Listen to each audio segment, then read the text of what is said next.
Every minute, someone's life takes a terrifying detour, not down a dark alley, but into the sterile, bright halls of healing. They walk in seeking care and find themselves plunged into a nightmare. Most malpractice claims in hospitals are related to surgical errors, whereas most claims for outpatient care, which accounts for more than half of the paid malpractice claims, are related to missed or late diagnosis. Now, before you raise a pitchfork at every white coat you see, let's be clear. This isn't an indictment, it's a revelation. Because the truth is, any provider, any nurse, any human being capable of brilliance is also capable of a mistake. This is about understanding why and using that knowledge to build a safer future for every patient who walks through those doors. Welcome to FHEA's Scrubs and Subpoenas, Tales from the Witness Stand, a podcast where we'll peel back the sterile sheets and delve into the real stories of medical malpractice. Each episode, a cautionary tale, a blueprint for change, a reminder that even in the darkest corners of human error, there's a light. The light of knowledge, the light of empathy, the light of a future where healthcare becomes not a gamble, but a guarantee. So join us as we dissect the mistakes, illuminate the flaws, and ultimately learn to heal not just bodies, but the very system itself. Hello and welcome to another episode of Scrubs and Subpoenas, Tales from the Witness Stand. I'm your host again, Jonna A. Meal, and joining me is Dr. Sally Miller. Dr. Miller, how are you?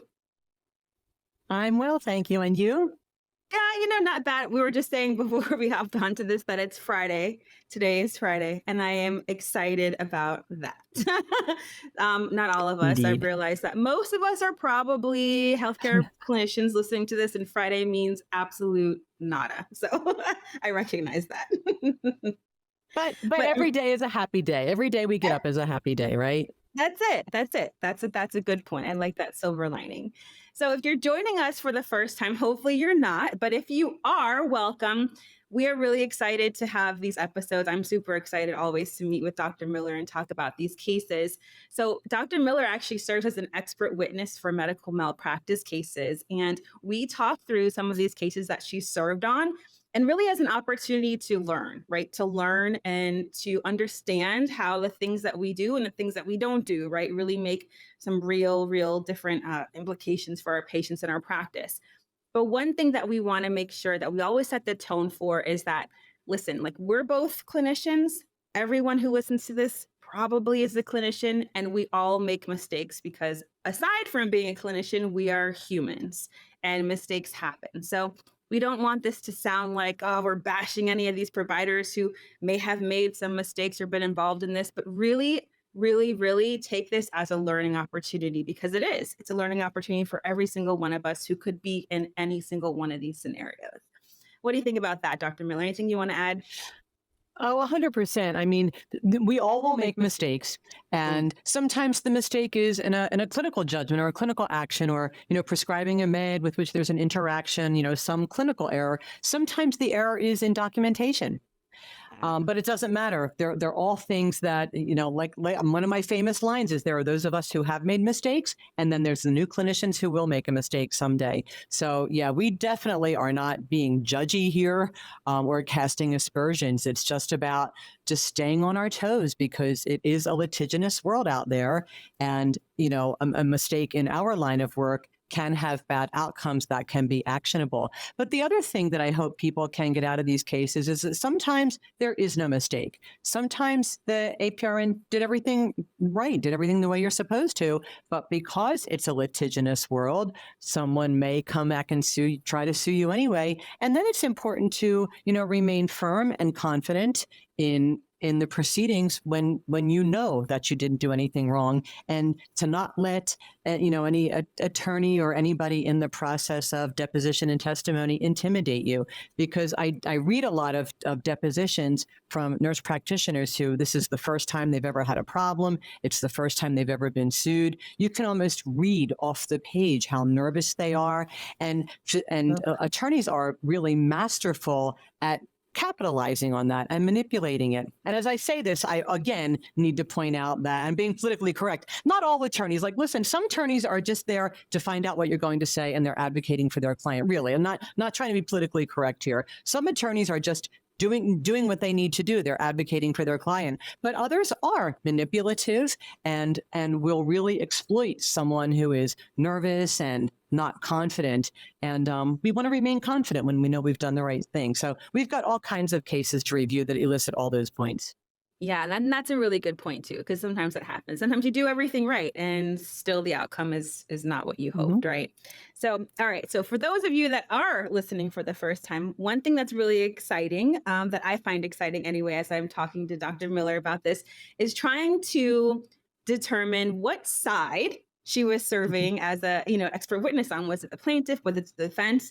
And the other thing that I'm doing today, legitimately, I have a piece of paper in front of me, because every time we have these stories, there are so many little things that pop out, that jump out as Dr. Miller goes through the cases, that you're like thinking, wait, what? Wait, what about that? Was that wrong? Was that right? And so it is a really good opportunity to listen and try to pick up on those red flags, if you will, or those things that stand out as outliers that seem a little strange and maybe could play into the story. So I'm doing it this time because I'm not leaving anything off the table when I've got these questions for you. Now, when you're ready, Dr. Miller, I am ready. I got pen, I got paper. Give us the story.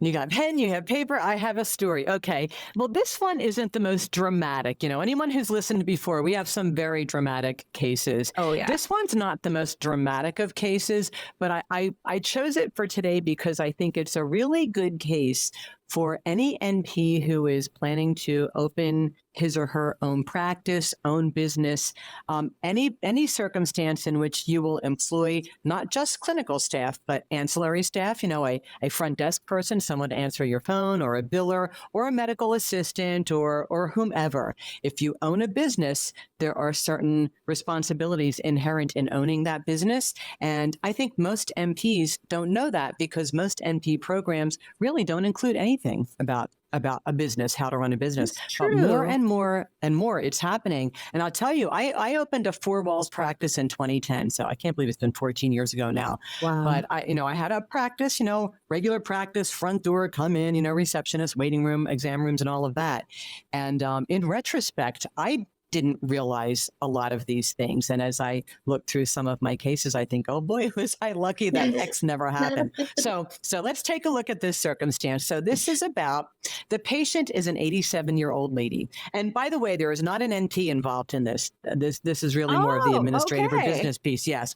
There's a medical assistant, but not an NP. So what we have is an 87-year-old lady who she presents to the primary care practice for a scheduled appointment. And so she gets to the facility, she checks in, she's taken to the patient care area by the medical assistant. The medical assistant then proceeds to do vital signs. Everybody here has also been a patient, I'm sure, as well as a provider. So, typically the medical assistant will come call your name from the waiting room, take you back, a little area where you do your weight and your vital signs and stuff like that. And that's what the medical assistant did. And part of that, of getting vital signs, is to have the patient step on the scale. So the patient stepped onto the scale, she fell backward, and she sustained some injuries. She was immediately, they weren't life-threatening injuries, but she had a hip fracture, which is unfortunately just so common in the older population. And remember, she was 87, but she fell backward. She was immediately attended to by the facility staff. The medical assistant was right there, and the medical assistant, stayed with her and initiated phone calls and things like that. The patient was immediately transferred to the hospital. She had, hip surgery. She went to rehab. She completed the appropriate treatments, the appropriate therapies. She has recovered. She has gone home. And actually, at the time of this lawsuit, she was back home, and she continues to receive care at this practice. So she continues to go there for her primary care, right? Yeah. So it's, like I said, it's not a real dramatic story. The patient certainly had injuries, and she had to have a surgery, and she had to have rehab, but she recovered. She did well, and she continues to go to that practice for her care today. So you would say to yourself, why are we having this conversation? Where is the malpractice? What's going on? Well, the patient, the 87-year-old patient, has an attorney. And I always wondered if she, on her own initiative, got herself an attorney, or if the relative said, oh, you should get an attorney and sue somebody. But, whatever. So she gets herself an attorney, and the attorney, of course, the attorney does all the, all the language. And, when you watch attorneys interview the patients, they will often sometimes make suggestions about, oh, well, was this a problem for you afterward? Could you not do that? Do you have any deficits today? So I don't know what happened here, but I'm going to make some assumptions. Anyway, the assertion, the complaint that was served. So it was both the medical assistant was sued and the practice was sued. So this is why it's relevant to nurse practitioners who own a practice, right? Yeah. You are liable you have vicarious liability for the actions of anyone who is working for you. And even if somebody's not working for you, even if they are an independent contractor, so they're not an employee, but you contract them to come do work in your facility, you are still liable for any injuries or any problems that might be sustained. And so if you're just thinking about opening a practice, this is something to file away here. So you might say, well, I'm going to hire an MP, but not really work for me. It's 1099, like independent contractor, and she'll just see some patients here and she's her own boss. But if you own that business, and something happens there, in addition to suing that person, that probably is going to sue you too. So anyway, the first assertion was to the medical assistant, and it asserts that the medical assistant, and I'm quoting here, failed to render reasonable and proper care, 2, chose not to act with the best interest of the patient's safety, chose not to act. 3, chose to leave the patient unattended and unsupported on the scale. And 4, because of the patient's age and inability to walk without assistance, the defendant should have known to provide a heightened standard of care, but did not even provide ordinary care. Oh. So that was the assertion to the medical assistant. In practicality, there's probably not much to recover from a medical assistant. I honestly don't know if medical assistants have malpractice insurance, but I doubt it. I can tell you I don't think so. Before my whole world of nursing, I was an MA. Yeah. Okay. Mm-hmm. Yeah. So if you sue a medical assistant, you're not really going to get anything. You're really trying to get at the policy that the practice has that will cover the medical assistant. So, but yes, failed to render reasonable and proper care, chose not to act with the best interest of the patient's safety, chose to leave the patient unattended and unsupported on the scale, and because of the patient's age and inability to walk without assistance, the defendant should have known to provide a heightened standard of care, but did not even provide ordinary care. Those are the assertions against the medical assistant. So then when you go to the patient herself, the patient's deposition testimony, the patient, the 87-year-old lady, she testified that the medical assistant told her it was time to do her weight, that the patient said she had a cane. She ambulated in the office with a cane. She set her cane aside and took her shoes off. She testified that while she was removing her shoes, she saw the girl. The girl is a medical assistant, but she's 87, so I guess we give her a pass on that. I don't know. She saw the girl and she said, I don't actually, she could have been back of me. I don't know, but I don't know why she didn't help me. The patient then goes on to say, it seems like there was a little step or something, and I walked up there a little bit too. I don't know why. I didn't think it would be there, but then I saw a handle and I went to grab it and I just missed it. I missed it and I flew sideways. So, what the patient is saying is that the medical assistant said, it's time to check your weight. Going to check your weight. So the patient takes off her shoes. She puts aside her cane. She goes to step on the scale. The medical assistant is behind her. She reaches for the handle, misses it, and falls. And so, anybody who's listening, visualize what's going on here. The scales usually are in a little cubby area, which was what's described here. And then the patient steps into it and the medical assistant was behind her. So there really probably isn't anywhere else for the medical assistant to be. except behind her as she stands on the scale. But keep in mind the assertions, didn't even provide ordinary care, should have known to provide heightened care because of her age, should have known she couldn't walk. So there's more coming here. But that's the complaint against the medical assistant.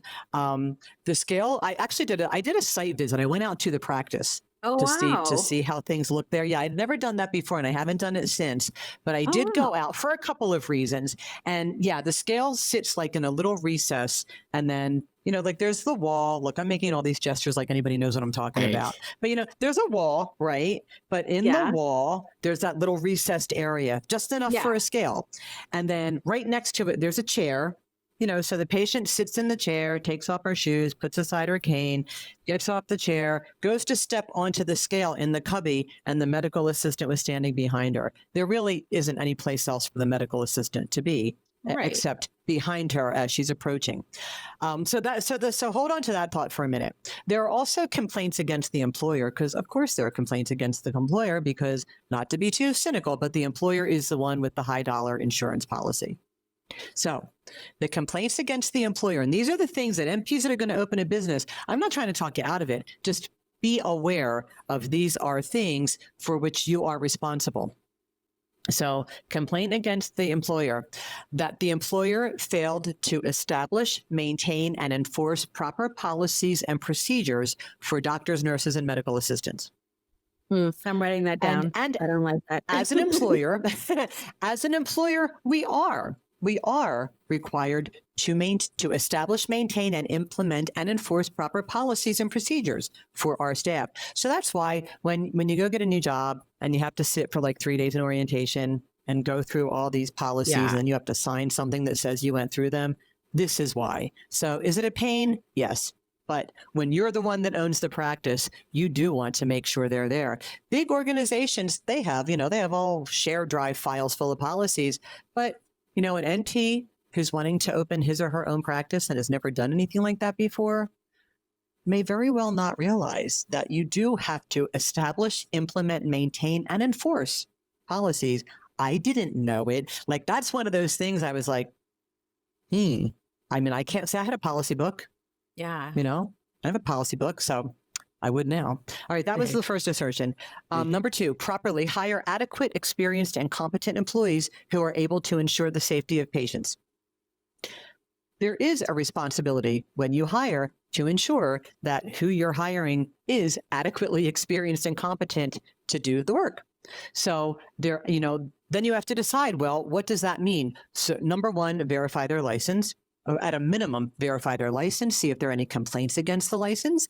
But what about, have they had training? Like, are they a medical assistant with training? Or are they just coming in, to fill out a role, which they could do, but then you have to make sure they're appropriately trained. So either you do the training or you document that they're appropriately trained, the things that you're going to have them do, even little things like change a dressing. Well, okay, it might seem like easy enough. We'll teach you how to change a dressing. But when they take off the dressing, what if there's an infection there? Right. Should they be expected to identify that and let you know, or just change it? Well, and they say, I didn't know that all that stinky green pus that was falling out was a problem. You see where I'm going with this? Yeah. It is the employer's responsibility to properly hire adequate, experienced, competent employees. Okay. Properly supervise and manage them once they are hired. So what does that mean? Ensuring ongoing competency to do the job, ongoing continuing education. It may not be hours and hours, but if you have somebody in your employ for an extended period, you do at a regular basis need to ensure that they remain competent to do the things that they need to be doing in that role. Properly and adequately train employees. These are all assertions against the employer here that they failed. Properly and adequately train employees and or instruct them as to their duties and responsibilities, including safety and special precautions needed when caring for elderly patients. Oh. And then properly and adequately train employees and or instruct them as to their job duties, responsibilities, including safety and special precautions needed when caring for patients with limited ambulation. So you got your aging population, you got your limited ambulation, which could be anybody who, has an ambulatory need. And so you see how this policy and procedure manual, like the best defense to assertions like this are to be able to pull out that manual and say, here it is. Here's my policy on this. Here's where this employee signed it. Here's where I maintain an annual file of their review and competency to keep their job. So, opening a practice, starting a business involves so many things. And these are the little things that it's easy to miss. So for those of you that are thinking about opening a practice and, maintaining it, it's not just about, your business license and can you legally do this procedure or that procedure, but there's all these other things. Even if you just have like one medical assistant and one front desk person, and maybe like one thing, you want to be able to, it's not just good patient care, but it also protects you to make sure that that you have all of this on board just in the event that you get sued. So those were the assertions. Those were the assertions against both the medical assistant and the employer, all stemming from the fact that this 87-year-old lady who came in with a cane tried to step on a scale and fell. And it wasn't even that she had like permanent ongoing disability or damage. She fractured a hip, and I don't mean to minimize that. I'm sure, for her, that means going in the hospital, which is an adventure in its own right, and having to recover and all the attendant risks and the time out of her world. But like you typically think of like long-term permanent damages as being the real issue for malpractice, but it's not always the case. So that's what was asserted against these two entities, both the medical assistant and the practice. So here was my so you may have figured out I was hired by the defense on this one. Yeah. But here was what I gave in my opinion, and I think they are objective and valid. It's not just my opinion, it's never just the experts. You always want to be able to substantiate it with objective data. The first one that I thought really was subject to some response here was the assertion that age and inability to walk required a heightened standard of care was not accurate. Certainly, advanced age doesn't in its own right mandate heightened care. In fact, actually, the current standard of care is that presuming that age renders people helpless or requiring additional care is ageism in the healthcare community. It's really an insult or a violation to patients that assume that just because they're older, they need extra care, because they don't. It's presumptuous, it's insulting, and it's a violation of the most compelling ethical principle of practice, which is patient autonomy. Any patient is competent to make their own decisions about what they need and what assistance they require, unless they are incompetent, unless they're deemed incompetent by a court order. And we are taught that. We are taught to presume that just because someone is elderly doesn't mean they need help with daily functions. Now, we would make an assessment of all of our patients to see if they need additional help with something. But my position on this is that I'm not saying it's not appropriate to evaluate whether or not a patient needs additional help. I'm saying that just based on age. We don't just say, oh, well, you're 87. We better see if you need some additional help. And some people listening might disagree with me on that one, but I would hold on that assertion that ageism is that practice of projecting disabilities on people because of their age, or just not just disabilities, but stereotypes. Yeah, and isn't one of those it makes me think of saying every elderly person is confused. Exactly. Yeah. It's not true. It's not true, and it's insulting, and it's demeaning, and it's minimizing. It's many not good things, and we are taught that in the healthcare population, not just to presume that because somebody is older that they're sick, they're demented, they're disabled, they're weak, or whatever. We're not supposed to assume that. So I really genuinely believe that it's clearly not appropriate to say she had an inability to walk because of her age. Now, she had the cane. She was in the office with the cane, and that was one of the assertions that we should have, or that the defendant should have recognized she needed additional help. But further in her deposition, the patient said that she typically only uses the cane when she's outside, that for the most part, she walks independently. And in her own deposition, she said that she drove to her appointment.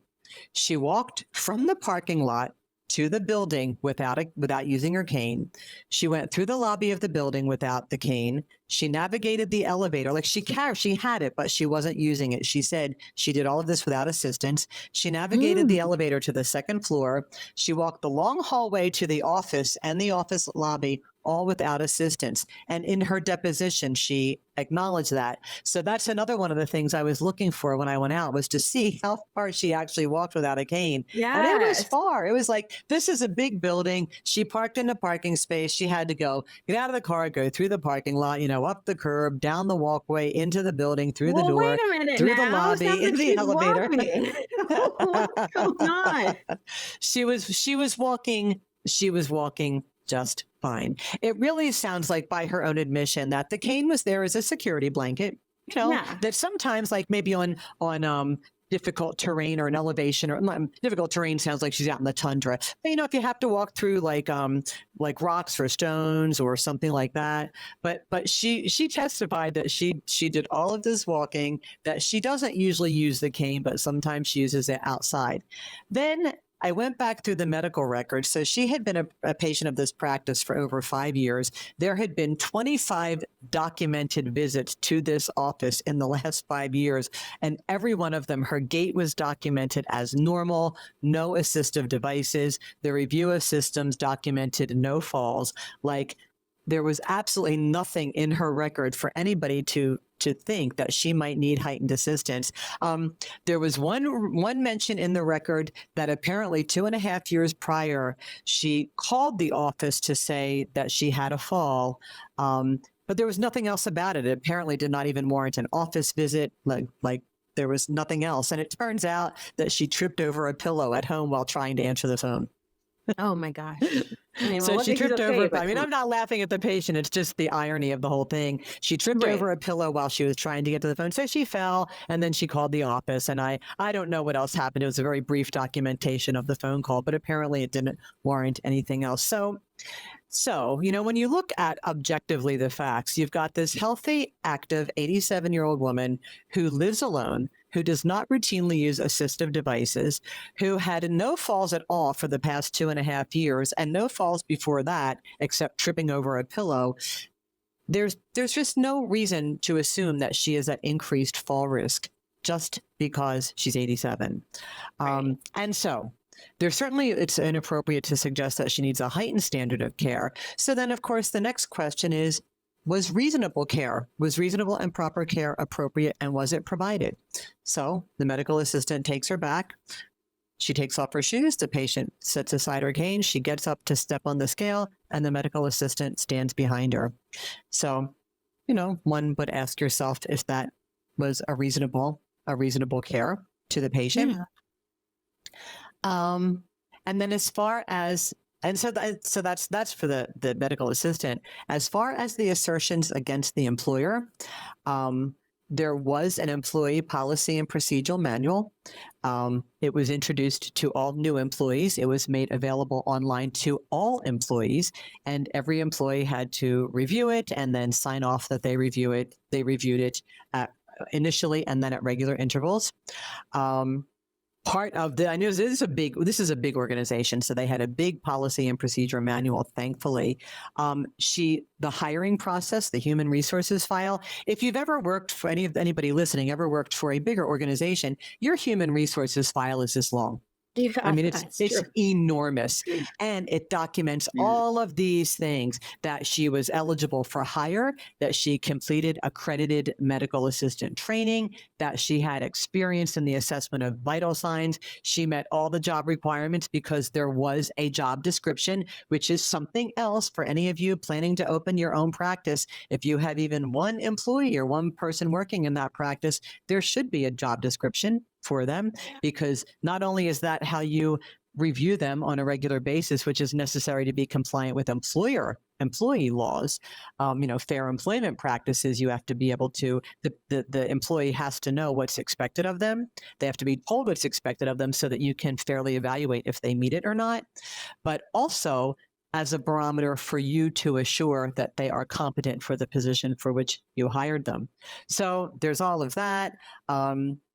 They also had the references on file, that necessary laboratory screening like infectious diseases and illicit drug use, that was all documented. So the employee file for this person was really well collected. There was a supervision hierarchy. Everything was, everything was there, and it was produced, and it was like readily available.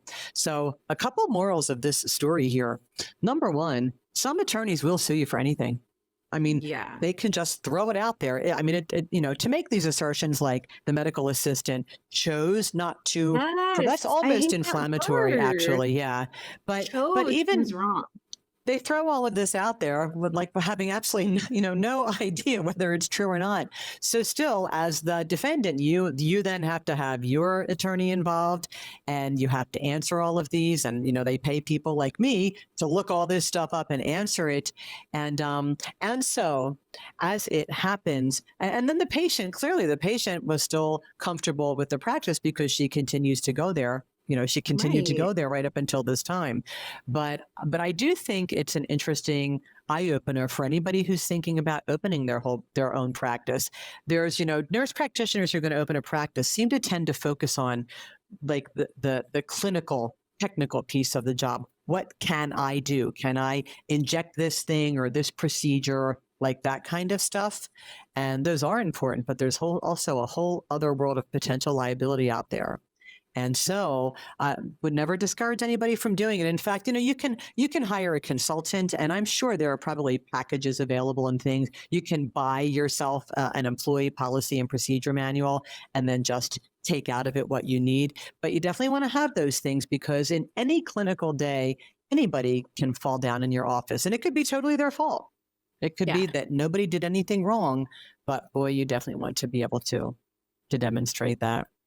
To CYA, right? And we all know what that stands for. Sadly. I'm being kind of cheeky, but this reminds me of like, those commercials you see either at like 3:00 in the afternoon or 3:00 in the morning. And it's the attorney that's the weird, like skeevy looking attorney who's like, call me. Did you fall? Did you this? And it's like, you don't look like trustworthy at all. It sounds like one of those types of things. I'm not saying it is, but I am happy that the patient didn't have like a fatal outcome, in this way. But it kind of does seem like one of those opportunities, because I have to say too, what you shared about the assertions and the policy and procedures. I mean, if someone's listening, and someone, I mean me, thinking like, well, how detailed do we have to be in the policy and procedure? Do I have to get down to like, if this is an older person who comes in with an assistive device, you must wrap your arms around them and ensure, like how nitty gritty do you have to be to feel like secure? There's not a good answer to that question. There is not a good answer, because the more you put in writing, the more you are accountable to do. You don't want to get too detailed, like, oh, if someone comes in using a cane, then we must provide this. Because then what if somebody comes in using a cane, but the patient says, oh, I don't need it. It's just there because it looks cool. Because some people do have canes because they look cool. Oh, I don't need it. It's just there. And you say, okay. And then they go boom, and then their significant other or somebody says, oh, well, you should call a lawyer because, it's just their insurance. And so they don't care. And then they get a lawyer. And then all of a sudden, that one time. So you want to be careful about the level of precision that you describe in a policy and procedure, because if it's, the written word really does rule in circumstances like this. I've seen entire cases revolve around a comma or a phrase or something like that. So you need to have enough to demonstrate that you have set these policies and procedures for your employees, but you don't want to have too much in the event that there might be an exception. Yeah, and then you like paint yourself into like a true legal corner, and that could be crappy. Wow. So what happened ultimately? Did the case what happened? There was a settlement. There was a minimal settlement, but there was. They and see, that's the booger too. Is did I say booger? Sorry. That's loud. I guess I could have said, I'm from New Jersey. I could have said a whole lot worse. the concern is that once it even gets to this point, then the question isn't, is it really appropriate to give money? It's, okay, how much more is it going to cost if we have to pay them and, we have to hire experts and do all this kind of stuff? How much would it cost if we go to court? So they give people go away money. Yeah. You give them X amount of money. Oh, it's just not that much. We'll throw like 25. And I don't know how much this person got, but we throw 25 or 30 at you. And that way the lawyer gets 10,000 for doing very little and the patient gets something. And the insurer tends to think they got off easy. Like that's all the way that kind of stuff goes. So she did get something. Mm-hmm. Well, and I wish... No, go ahead. I was just going to say legit, like for real, legit. It really wasn't deserving of anything, but they got something. Mm-hmm. And though we feel bad for the patient for sure, nobody wants to get injured and have a fractured anything, but the former MA in me is feeling pretty sad for the MA who I'm sure that was very scary for. Probably scared to be an MA. Probably scared to do patient care again. I mean, this is why good people leave patient care. Yeah. Unfortunately. Yeah. Wow. Well, Dr. Miller, thank you so much for sharing this story. This was really interesting. I hope everyone got some good takeaways from that, including make sure you have your policy and procedures, because that is really important. And don't be afraid to open a practice. Just make sure you've got your P's and Q's lined up, Yeah. Yeah, do it, but just do it right? Just make sure that you got your ducks in a row. Yeah, this is fantastic. We hope you enjoyed listening. You got some good tidbits from us. And if you want to hear more, check out what else we got going on FHEA.com. Thanks again for joining us. And thank you, Dr. Miller, as always.